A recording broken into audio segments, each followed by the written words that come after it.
আমরা এখন জোনপুরে শুট করছি। क्या रे, तू बहुत बड़ी अपने आप को सुपरस्टार समझी है क्या? তুমি খুব বড় নিজেকে সুপারস্টার ভাবছো। एक छोटा सा एल्बम क्या कर ली? पवन सिंह को नहीं जानती है? बाबा बाबा बाबा बाबा बाबा पवन सिंह को नहीं जानती है? একটা ছোট অ্যালবাম করে তুমি বলছো যে পবন সিংকে জানি না। हाँ, पवन सिंह को पूरा ऑल कंट्री जानता है, समझी क्या? Yes. वो तो खेसारी जी का दिल बड़ा है जो तुझे काम दे दिया, तेरा रोना धोना देख के ना। नहीं तो तेरे जैसी कितनी फैन खेसारी जी की पड़ी है।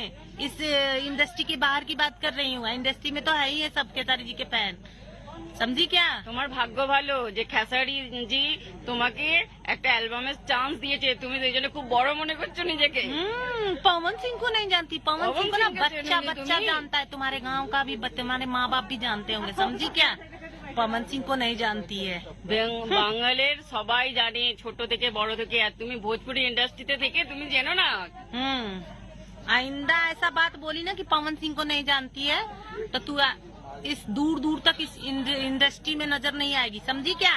चल जा, हट पागल लड़की।